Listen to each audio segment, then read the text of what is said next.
Let's bring him in now. Jason Strudwick, broadcaster, chef to the stars, joining us on video chat today. Hey, Struds, how are you? I'm good. I don't know about chef to the stars. I cook for my kids. Does that count? Yes, absolutely. Yes, it does. So, 4-3 Flames in a shootout. Did it, aside from the outcome, did it live up to the hype last night? Oh, what a game.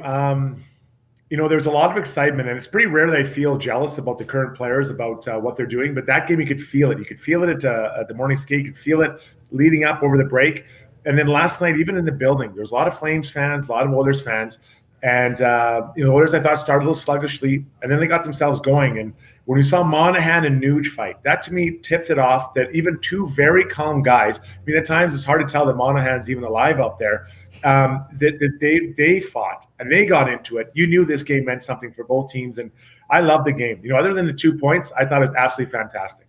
Well, Oscar Klefbom said it after the first period with Gene. He said, this is why we play the game. Games like this. So, yeah, we could feel it coming through the television. So were you there, by the way? Were you in the building? Oh, yeah, I was there. I wanted to watch that one. And, I tried to go to a few games. And when you're there, it just gets a sense of what's going on. Like, I wanted to see, what do the guys look like in warm-up? What do they look like when they came out before the game? Who started? What did that look like? Like, all those types of things that, coaches put it in there, and maybe sometimes it's lost on the casual fan. But, as a guy who kind of went through it, what the players are thinking, how they're feeling.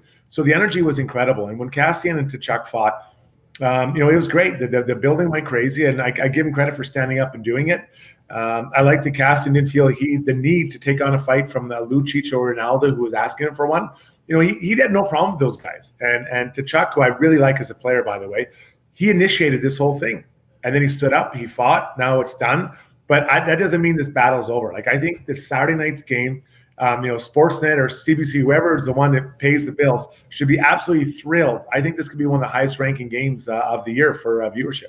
Absolutely, no doubt. And Tkachuk came out of this as the winner of the whole thing. His team won. He answered the bell. Yeah. I'm with you. I earned a lot of respect for Tkachuk last night. But here's my concern as an Oilers fan, despite the Coyotes jacket. Can't beat Calgary in big games. That is what I'm sure you guys are talking about today. Yeah, it'll be on the mind. And, it's a big game. And, quite frankly, coming off the break, I think it's really hard. As a former player, I can tell you just your timing's off. And I thought last night we saw that in the first 5 to 10 minutes for the Oilers as a team, it wasn't good. Then some of their defensive decisions were poor. They just gave up some easy goals to the mighty Flames. I'm thinking of the one that came out of the corner where Mangiapane goes around Smith and kind of tucks it around. Complete blown coverage there by Riley Shane, but it happens. You haven't played for a while. We also saw it in the power play for the Edmonton Oilers. I thought there were some great individual efforts that led to some scoring chances on the power play, but not that meticulous setup that we're used to seeing from the Oilers. So those two areas I thought were really struggled for the Edmonton Oilers. But you're right. They haven't had a chance or been able to beat them, at least this year, in a way that is satisfying. Last night, they completely were competing with them the whole time. They just didn't get the 2 points. So this team's moving in the right direction. And I still think the Oilers have more room for improvement than the Flames do. I mean, the Flames, obviously, they got to get Monahan and Gaudreau going. And Gaudreau didn't have much of an impact on the game last night. But I think the Oilers will continue to develop, not so much as individuals, but as a team, their team game. Guys like Riley Shane and Archibald on that third line, what they're doing. I thought Sam Gagne had a good game last night. Getting Matt Benning back in, he just quiets down that third pairing. Caleb Jones will be a good defenseman in the future, but you're in must-win games now, and you need to be able to play those guys more and get some more contribution out of them. So getting him back helps. So I think there's quite a bit of room to go for the Oilers, but what a ride. For anyone who's, even you are such a strong Arizona Coyotes fan, you must know that this run will be great the last 30 games for all the teams in the Pacific. I've moved on from the Coyotes. I've gone back to my roots as an Oilers fan. Although Vegas is wooing me, I'm going down there next month, Struds, so we'll see. We'll see how it lands up. But we have a Flames fan here in the bunker, so let's abuse him for a while. What do you got for Struds, Daryl? Jason, it's Daryl from CTV. Who impressed you the most, and adversely, who disappointed you the most on the Flames side last night? Well, Mangiapane, it's funny. You always take a look at the stats before the game. You're like, oh, this guy's got X number of points, or you're expecting this or that. I swear, based on how Mangiapane plays against the Flames, I thought he's a 20-goal scorer. And I was sitting and watching the game with Rob Brown, and we're like, man, this guy's good. How many goals he got? And I think now he has 10. I think before the game he had 7 or 8 or whatever it was. And we're both like, why? This guy's amazing. And what I like about it is his tenacity. He plays with speed. He plays, inside guys. And what to me, inside means that instead of coming and reaching with your stick and keeping that distance, you do have that stick at first, but then you close the space and get right up tight to someone and fight for that puck. And he does a really good job. And he's also got those hands. So he's a guy that really impressed me. On the flip side, Johnny Gaudreau. And I touched on him a little bit, but Johnny, I think in big games, Johnny has to figure out how to have an impact, even though he's not a big body. And I'll use the example of Kyler Yamamoto for the Oilers. Right off that lost face-off, puck goes to the net by Nugent Hopkins, and Yamamoto finds a way to kind of fight his way in there and get a rebound and makes a nice goal going on the 5-hole of Riddick. But, he goes into the kind of a bigger man's area, but still has success. And for Gaudreau, at times I feel he's a little bit too much of a perimeter guy, and he's got to find a way to get involved in those kind of muddy areas without getting his boots dirty, if that makes sense, because he's not going to outmuscle a lot of people, but you still got to go in there and find a way to contribute. So, Gaudreau is a great talent, but he's got to find a way to play a bigger man's game in a smaller body in games like last night. Jason Aldumba here, just getting back to the Oilers now. Probably the biggest thing they'll have to work on to make the playoffs is the back end, and goaltending is obviously important. How do you think that Tippett's going to use the goaltenders in tandem the rest of the way? I know Smith's being a little bit older. If he's going to be the number one guy down the road or in the playoffs, if he is, do they have to give him a little bit of rest first, or is he going to have a chance to keep playing through? Well, first off, let me apologize as a former Kamloops Blazers for all the drubbings I gave their flight of Pats. That was well. I was going to mention that I coached against you, and it wasn't fun. Yeah. Yeah, I wasn't a points guy, but I love playing the Pats because I got my points those nights.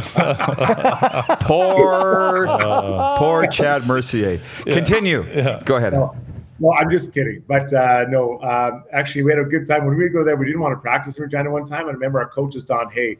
And one of my teammates, we were so mad we had a practice in Regina. Then my Don Hay skates were left at the front door of our dressing room. So my teammate, Jason Holland, with again, all the guys cheering him on, he dulled the skates. He grinded them on the cement to get all the edge off. And he went out there and he was like, man, he couldn't skate. So practically, and he was a hero. He was an absolute hero. And Don Hay, I thought he was going to murder our skate sharpening guy, Spike Wallace. So we got out of practice, and I don't remember if we won or lost the game, but we didn't have to practice, and that was a win for us. But getting back to your question about the goalies, it's a good one because my biggest concern for this team was the goaltenders. Mikko Koskinen didn't have a big tracker, and what we saw last year, he got quite tired quite quickly. He had some nice games, but he really fatigued. Then on the other side, you have Mike Smith, who's been a good goalie for a long time, a sick puck handler, probably one of the best stick handlers on the team, counting all the D-men. And I was worried about his age and how would he find a way to contribute to this team. But it's been a real bright spot for it. Dave Tippett's done a good job. Before Christmas, it was all like 2 on, 2 off, 2 on, 2 off. So that gave the goalies a sense to get into a rhythm. But also when they weren't playing, they were able to get on the ice with the goalie coach and keep their skills up. And whether it was a finer point that they kind of lost over the last little while when they were playing or something they want to work on. So they were always sharp. And then recently, since then, it seems like whoever's hot is playing and the other guy has kind of gone soft, and then they flip-flop back again. So Mike Smith last night, I thought the first goal, Larson tips it, and what are you going to do? That was a kind of a unfortunate thing, but he had some nice saves, the Derek Ryan breakaway. So do they go back with him on Friday, or do they play Mikko on Friday, then go with Mike on Saturday? I would probably be inclined to play Mikko on Friday against St. Louis and then give Mike Smith another chance against Calgary. The one thing we all know about Mike Smith is a very competitive guy, against his own, the teams he's playing, but with his own team as well. He wants to be the man. So I'd really like to see that matchup, but Dave's handled it really well. The D-man, it's an adjustment because when you're a D-man and you have one goalie who doesn't like to play the puck and you have another guy who zips it around like, Leon Draisaitl does, you really have to understand who you're with and what's the pros and cons of each of those guys. And I can tell from personal experience, like Henrik Lundqvist didn't like to play the puck. That I would just hope that he'd stop it behind the net and not put it up against the wall flat so I could get run by one of those big monsters that used to be in the league.